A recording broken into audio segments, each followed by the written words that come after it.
YouTube Ozick going the Goat House is back, heading into the divisional round of the NFL playoffs, and I'm here to rank the playoff teams, not just the remainder of the teams, but the teams that just got knocked out. We'll rank those teams. Going forward, though, the eliminated teams will be out. So the eliminated teams in the divisional round will be ranked one more time as well, and so on. So these are power rankings, how I feel about these teams moving forward here in the playoffs. We'll do it every week, like I said. Follow that Twitter for constant NFL talk, talking during live games, talking about breaking news. Doug Peterson got fired. We talked a whole bunch. I went on a bit of a rant on that, so check that out. Link down below in the comments and description for anything that you may need. Please subscribe. It'd be much appreciated. And check out that Sided app. We have a poll on there right now where you guys can vote which team made the biggest statement in the wild card round. Not which team won by the most, which team impressed you. Like, this team actually could win the playoffs. This team can do some damage. Vote for that team. Give us your reasoning, and you can earn, a lot of you already voted, you can earn points. And with those points, there's a leaderboard right here, and you win Amazon gift cards. Even 10th place, all the way down to 10th place, wins an Amazon gift card. I'll pin a link in the comments for this, so go check it out. We'll start at the bottom with the eliminated teams. The Bears were coming at 14. They were 14 when I ranked the playoff teams going into the wild card round, and they're going to stay at 14. Yeah, I was just worried that they really didn't have an identity at all, and that's why they were last, and that kind of came true there. Their defense, probably did enough. They still were sloppy. It seemed like they weren't prepared for the game. They were kind of, Roquan Smith being out probably affected that, but they were all over the place pre-snap and missing tackles more than they normally do, so that didn't help, but mainly the offense. The offense was, it was the Bears' offense. Come on. So they got to definitely improve in that category. They just didn't do enough to win. Had 3 points for most of the game. So unfortunate outing. They remain at 14 and eliminated, so they will not be in the playoff power ranking videos moving forward. Last time you were ranked is when you were eliminated. 13, Washington football team. They were 13 last week. They stay at 13. They actually put up a pretty good fight against a pretty hot Buccaneers team. The question with them is, would they have an identity? We know they do on defense. Maybe that's why they were one spot ahead of the Bears. Maybe the defense can help them win games. Defense played a solid game, but the offense actually played a solid game as well. So with Heineke looked pretty impressive. So, but yeah, we knew who the two worst playoff teams going in. So no reason to change that. Washington, solid season. Obviously, you can win more games in the regular season. Put up a fight against a good Tom Brady-led Buccaneers team. They're gonna stay at 13 there, and again won't be ranked going forward. 12 is gonna be the Steelers. So here's a change. They were number 10. They moved down to number 12, and with that performance, you almost want to move them down to the back end. But we knew who the two worst teams were heading into the playoffs.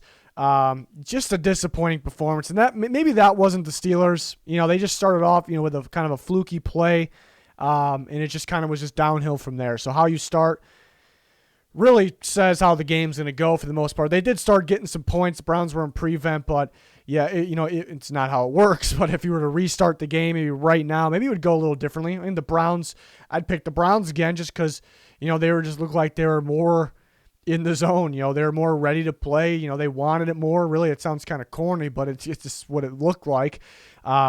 But yeah, some weird things happen, but they're going to move down for that performance, that's for sure. So they are number 12 in their last time being ranked in power rankings within this season. So from 10 to 12 for them. Seahawks went down, from 8 to 11. Disappointing performance. Really didn't perform on either side of the ball. The defense probably did enough as long as the offense was kind of doing something. The defense probably would have looked a little better. They give up 30 points to the Rams. I know there was a pick 6 in there, but yeah, just not a good performance. It's disappointing in the offense mainly. You expect more from a Russell Wilson-led offense. Just blame, I talked about in the recap video, blame all around. It's kind of tough to call plays in that situation. The offense line isn't playing well. For some reason, Russell Wilson's not playing around. Receivers can't really get separation. Lockett could here and there. They couldn't rely on a run game even though it wasn't bad. So it's tough to call plays, and especially going against the best defense. Tough to call plays in that situation, but they were pretty conservative at times, and the players just didn't execute like the ones I mentioned. Did not execute. So blame all the way around. All around, you can blame it. Disappointing performance. They did play a great defense, but yeah, again, it's extremely disappointing. The last time we'll see the Seahawks ranked this season, this playoffs, they're from 8 to number 11, and we got the Colts are next. They moved down a spot. there's kind of good things to take away from the Colts here. They outgained the Bills. They did lose. That's kind of a negative. You outgain, you lose. It's not good. A little bit of a dagger feeling there. But yeah, they put up a fight. They show they belong there. They can move the ball like that. They kind of just going to execute in the big moments. They have ability to kind of do that in the offseason with all that cap space, with another draft. Go get those. Just get better with those players. You're in a driver's seat to get better. Get those players that are more the explosive playmakers, the guys that can execute in the big moments. And Colts, they're in some business there. So, they lost, but I think it's a positive takeaway here for the Colts. So that's kind of the good thing. That maybe that's just me, but I like the way their coaching staff game plan for that game. I like their coaching staff. We'll see if Eberflus could stay. That would be fantastic. But Frank Reich had a fantastic game plan, really. I thought he called a great game as well. Number 9, Titans were quite disappointed. They go from 7-9. Yeah, right there with the Colts. Titans ended up winning the division, but they were pretty much neck and neck this year. Yeah, it's just weird because the Titans offense, I still view the Titans offense as very good offense, but they kind of let the team down. They let, everybody down, who picked the Titans, who's rooting for the Titans. And, 13 points. They scored 10 right away. Offense looked like their offense, and I don't know what happened. Defense was the weak spot during the year, but they played well for Lamar Jackson. It seems like they are maybe the best defense in football for Lamar Jackson, I guess, to be determined there. But as of now, that's what it feels like, which is kind of weird, just given how bad they are. But again, I talked about it during the year. Bad defense, but when they can, game plan on one specific, thing, they don't have to worry about a whole bunch of different things, deep ball, anything. They're pretty solid, and that kind of showed in this game, even though they lost. So our thoughts on the Titans, I think, were good up until them scoring 13 points, and this is surprising there, but good season for them. We'll see what they can do in the offseason. They're down to number 9 last time. We'll see them. Now to the top 8 teams. It's tough ranking the Browns. I don't view it as last. Technically, it is the last team out of the 8, but I hate using that because I like the Browns a lot. You got to respect them. This team plays hard. They're well prepared. They didn't even have their coach. They're well prepared. Very good game plan. They play really hard. They can wear teams out, and they play as a team as well. So with that, they can upset pretty much anybody. They can beat pretty much everybody. I talked about, though, is the Browns team built for a deep playoff run, because they kind of, not really the Steelers game, they didn't rely on their normal game plan. They kind of just made plays early, a little help with the first play of the game. But their game plan is to run the ball, wear you out, open up the play action pass. Don't let the other team get a chance to kind of get in their groove, make that late because the clock you took off. Manage the top time of possession, same thing. And in the past shows, those teams that done that, the good teams that done that, have been really good, and it can't upset anybody, but it tends to not work every single week, because what is the playoffs about? It's about winning game after game after game, back to back, beating the best teams in football. It's tough for that to happen. So, and I think there are some teams that match up pretty well against their defense mainly. Maybe those teams can take away the run game. So they're going to be last, 8th because of that. But dangerous team. Love the way they play. Love the coaching staff. Likable guys all across the team. Big Baker Mayfield guy. We'll see if they can do it against the Chiefs. That'll be something. They can. They definitely can. Number 7 is going to be the Rams. I just love this defense so much. This defense is something. This is elite defense. This defense can play. It's well coached. They get pressure. Pressure is one of the most important things in football. They get pressure in several different ways: interior, outside, blitz, whatever. And their secondary is locked down. Jalen Ramsey, number 1 lockdown corner in football. Darius Williams is a playmaker. Troy Hill's a playmaker. John Johnson's all over the place. It's a really good defense, and this team will throw you off. On top of that, it's an offensive era, and their defense is winning games. On top of that, it's an offensive era, mainly because offense wins games, but it's the lack of defense. There's not too many good. There's really only one elite defense. It's the Rams, and that's kind of a matchup problem for pretty much any other team, because teams aren't used to seeing this good of a defense every week. They're not really prepared for it. So that's what I like about it. I think people get on their offense too much. I think their offense is way better than people give it credit for, actually. I think the problem is consistency. We all know it's not consistent, and they have that turnover potential in a bad way. That's where it's not good. But it can drive defenses nuts. They'll go fast, they'll go tempo, they'll pound the football. Cam Akers is legit. They'll get a lot of motion, confuse some teams. They'll, end arounds, just getting the ball out quick. They took care of the ball against a good Seattle defense. We thought it was a good defense. Who knows? They could be tricky. They're a little more balanced. People give them credit for, but mainly they have the best defense. So Rams, I think I was saying it, middle of the season, middle to too late, not extremely late. They could be a sneaky team. Now they got to play the hottest team in the NFC, so we'll see. They go from 11-7. I just love that defense. I just really do. 6, the Buccaneers actually moved down a spot for winning. It's really not. They moved down for winning. Just other teams maybe slightly more impressive. I still seen some sloppiness from the Buccaneers. I here and there. They could have. It looked like they were going to dominate the game, and they weren't executing the red zone, and they kind of let the Washington team come back. It's a little sloppy, drop balls. Defense kind of some miscommunication. Devin White was out. McClendon was out as well, so maybe that could be it. That could be it. But and kind of guys getting left wide open, maybe a little bit of broken coverage, just things I don't expect from them. And they're playing Washington, second to worst or worst defense in the team in the playoffs. It was a good defense though, and they were able to get 31 points. Just a little bit of you got to split hairs here, and we're talking about the top tier teams. So a little bit of sloppy football out there. So I'll move them down a spot, but they have a chance to boost way back up, obviously. And I moved the Saints up, despite having no one that lost or got eliminated actually ahead of them. They moved up the spot, and they did play the Bears. You expect them to do that with the Bears, and it's still question marks. The defense looked elite, but is that because they played the Bears? Just question marks there. But I just felt like it was a well-rounded team, well-rounded performance. Offense started a little slow, but I'm fine with the offense.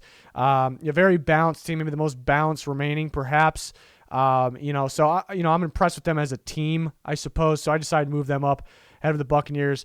Last week when I ranked, people were disappointed the Saints were below the Buccaneers and that was just one example. People said it about the Steelers and the Colts for some reason too, but because those teams beat them head-to-head. Well, it's not Saints and Buccaneers rankings. It's all the playoff teams. How do they match up with the field? So that's kind of the question mark. But now I think the Saints match up pretty well with the remainder of the field, so that kind of helps their rank as well.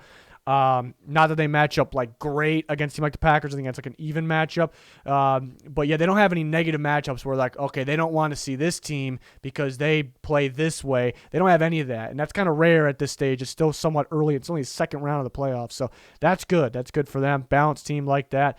Forcing me the Ravens, they were 5. Impressive win against the Titans. The main reason why they're up and they're in the top 4 is because we know their offense is good. Sure, we would have liked them to score a little more points. For some reason, the Titans game playing very well against Lamar. So I'm actually, it's almost like they're going to go play not as good defenses, even though it's the Titans. It really feels that way. We'll see, though, to be determined. But, yeah, not worried about their offense. Their offense is good. We all like their offense. It's dangerous. It's an offense you don't want to deal with, really. Question was, I guess, can the offense stay consistent? I'm not too worried. The defense, the question was that, they have had some struggles tackling this year. Where are they at? They're kind of hit or miss sometimes this year, even though we view them as overall a good defense. But they perform. This is not like a matchup situation where they only did that because of the matchup. This was a very good Titans offense that can beat you with the run or the pass, and they held them to 13 points. They shut them down. So everything is trending up for the Ravens. It's good signs for the playoffs. At the same time, the Bills aren't the best matchup for them. I don't think it's extremely negative. The Chiefs are pretty negative matchups. So we'll look at it by matchup going forward. But, how they're playing as a team, how everything looked in week 1, they're trending up. They're number 4. I may confuse a little people with this. I actually moved the Bills down one spot. I love the Bills. The Bills could win a Super Bowl this year. It's I'm a big Josh Allen, Stephon Diggs fan. All these guys, the coaching staff on both sides of the ball. The defense is getting better. It's a playmaking defense. Micah Hyde felt like he was everywhere. That game. Any playoff win, it's a win. You're going to move on. That's just how the playoffs are. I just saw maybe a little bit of vulnerability, in there. They're a little vulnerable, perhaps, and you can move the ball. The offense was a little slow. So maybe I'm a little more, more confident moving another team up, calling them a little better right now. It's tough, though, because they're fresh off a win, and those two teams and the team that moved ahead of them, they had a bye. So it is kind of tough, but maybe a little more vulnerable than I thought. Just the idea of the Bills, but I do like the Bills. They're definitely a Super Bowl contender, and on top of that, a team of the future for sure. So, they play the Ravens. That game could go either way, and just go out there and keep winning. That's what you got to do. Yeah, I moved the Packers up. They didn't play, but yeah, I guess a little bit. I think the Bills. The Bills showed a little vulnerability. The Packers haven't really shown that in their recent games. Tough matchup against the Rams. It's really the matchup, not who's better or, the talent, who's going to win. The matchup actually might say the Rams. We'll talk about that when our predictions this week and how teams actually match up. But because their defense ability to slow maybe the Packers down, and much more in depth we'll go. But that's pretty interesting. But the Packers, have shown they're one of the more well-rounded team, one of the best teams in football. So I felt more comfortable with them at 2 at this point. But we'll see. We're not here to give you the same exact rankings every week. It's possible that we can do that because if that's how it goes, that's how it goes. But we're going to see some change, and every week is different. Every matchup is different, and anytime we get through a week, these videos come out and things change. So like the Chiefs at number 1, we feel confident they're probably the most high-powered offense, but you also have several other teams that could be that. Their defense is better than given credit for. It's definitely the team to beat, toughest team to kind of figure out how to stop. You probably can game plan for them and have an idea what you could do, what's best to do, but is it going to necessarily work? So I shouldn't be a surprise. I still got the Chiefs at number 1. This doesn't mean I'm locking them in as Super Bowl. I mean, I picked them to win the Super Bowl in the preseason. I'm pretty stubborn with changing because my original pick ends up being more accurate for me based on changing things. So yeah, I guess we could say it here that my Chiefs are remaining my Super Bowl pick, but I'm not like guaranteeing anything or anything. I just feel like they're the best team, the team to beat right now. So we will see. They're playing a hot Browns team that can throw teams' tempo off, throw teams off, manage the clock. So don't sleep on that team. They can make some moves, surprise some people. So I just can't wait for all these games. Again, this video comes out every Monday throughout the playoffs. Predictions, weekly picks will be Tuesday night, and then score predictions Wednesday. And we'll go through about it. Pretty much everything that having to do with the playoffs and the offseason. Throughout every week here going forward. So I'm excited about that. A lot going on in the NFL. So hopefully you can join us for all of our coverage, whether it's on here or the Twitter. Make sure you follow that Twitter link down below, description, comments. Smash that like button, subscribe, turn notifications on. All that would be much, much appreciated. That is going to do it for this one, though. Thanks for watching. Goodbye.